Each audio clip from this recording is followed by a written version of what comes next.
chers jeunes entrepreneurs universitaires, chers participants, distingués invités, mesdames, messieurs, la Banque de la République d'Haïti est heureuse de prendre part ce matin à ce grand événement inédit, à savoir le Salon de l'emploi et de l'entrepreneuriat étudiant. Une initiative à laquelle elle accorde beaucoup d'importance compte tenu de la relation existant entre le développement économique d'un pays, l'employabilité et l'entrepreneuriat, surtout dans ce contexte où la création d'emplois en Haïti devait être parmi les grandes priorités nationales. Avant d'aller plus loin dans mon intervention, permettez-moi d'abord de féliciter l'Agence universitaire de la francophonie dans la Caraïbe, AUF, pour avoir pris cet engagement à s'embarquer dans une cause qui est celle de la Banque centrale, à savoir promouvoir la croissance économique en Haïti à travers l'entrepreneuriat et la création nette d'emplois, surtout chez les jeunes qui représentent plus de 55% de la population totale du pays. Je rappelle assez souvent que l'un des problèmes majeurs qui peut expliquer la situation que nous vivons aujourd'hui, c'est une carence de création d'emplois. Nous avons pu mettre sur ce sol, en 20 ans, en 30 ans, plus de 4 millions de personnes. Combien d'emplois avons-nous créés? Peut-être pas plus que 400 000 en net. Ceci peut expliquer que ce soit les problèmes de migration, les problèmes de gangs et les problèmes d'insécurité, les problèmes de famine et j'en passe.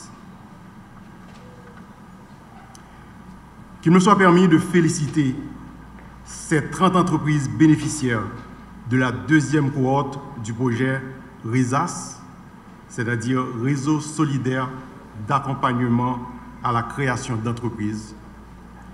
Ces nouvelles entreprises qui seront présentées au cours de cet événement et qui bénéficient d'un projet dont la BRH est un partenaire clé à côté de la Focale, la Fondation Sogebank et l'ambassade de Suisse en Haïti. Sur cette même lancée, je dois souligner que le partenariat entre la BRH et l'AUF visant à l'amélioration de l'insertion économique des diplômés haïtiens par le projet RESAS a débuté avec le financement de 6 projets de création d'entreprises de production nationale dans les départements du Sud-Est, de la Grand'Anse, des NIP, du Nord et du Centre. Je salue également le travail des organisations locales et internationales dans la promotion de l'entrepreneuriat en Haïti, sans oublier ces 18 entreprises et institutions qui prennent part ce matin au Salon de l'emploi en vue d'exprimer au secteur universitaire leurs besoins réels en main-d'œuvre qualifiée dans un contexte où la formation universitaire n'est pas toujours en adéquation avec les vrais besoins du marché du travail. Mesdames, Messieurs, à l'heure de la nécessité de produire des réflexions sur la relance véritable de l'économie haïtienne post-Covid, cet événement ce matin s'affirme comme un espace idéal de promotion de la culture entrepreneuriale au sein des jeunes. J'éprouve un immense plaisir aujourd'hui, vraiment, près de 6 mois après le lancement de la deuxième édition du programme RESAS.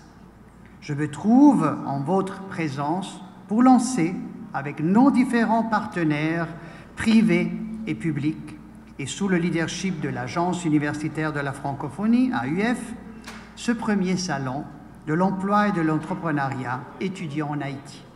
Et pour dévoiler les noms des entrepreneurs qui vont bénéficier du financement de l'AUF pour réaliser justement leur rêve d'entreprise. D'entrée de jeu, je voudrais remercier bien sûr les autorités haïtiennes d'avoir supporté la candidature de la Confédération helvétique. La Suisse est une confédération, ce n'est pas une république, donc rappelez-vous, mes jeunes, pour son élection comme membre non permanent du Conseil de sécurité des Nations Unies. 23 et 24 seront les 2 années où on va être là-bas.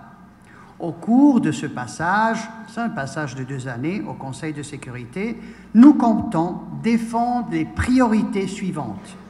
Donc, à savoir construire une paix durable, protéger la population civile dans des conflits, armés ou pas, agir en faveur de la sécurité climatique et participer à renforcer l'efficience du Conseil de sécurité. Mesdames, Messieurs, depuis plusieurs années, nous nous sommes engagés auprès de l'État haïtien à travers nos programmes de coopération, de développement et des actions humanitaires, répondant aux urgences ponctuelles et à la gestion des risques de catastrophes. Ces actions humanitaires et de développement ciblant les territoires visent à atténuer la fragilité et la vulnérabilité de la société haïtienne, à répondre aux besoins des populations les plus vulnérables et à appuyer l'esprit entrepreneurial des jeunes, vous. Dans le cadre de son nouveau programme de coopération 2022-2024 visant la résilience, des efforts ont été déployés à travers nos différentes actions en vue, d'une part, d'appuyer une offre de formation professionnelle de qualité, répondant aux besoins du marché, et d'autre part, d'accompagner les efforts publics et privés pour l'amélioration des qualifications professionnelles des acteurs qui travaillent justement dans une meilleure capacité d'insertion, de création d'emplois et de production de richesses.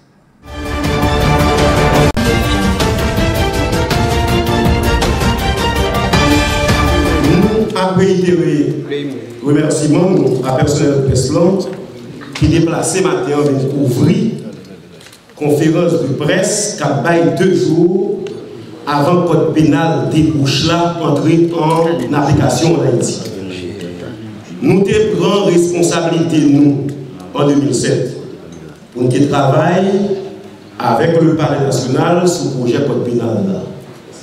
Nous avons pris engagement en 2016 pour nous produire de travail sous code pénal, ça que l'exécutif là te voyait moins lorsque le sénateur président de la commission de justice que peut remettre un rapport qui n'a été sur ça et travail final là mais ça le dit pour nous dire qui ça code pénal c'est un instrument qui est à la fois criminologique, sociologique, juridique, anthropologique, médical et même économique, le code pénal.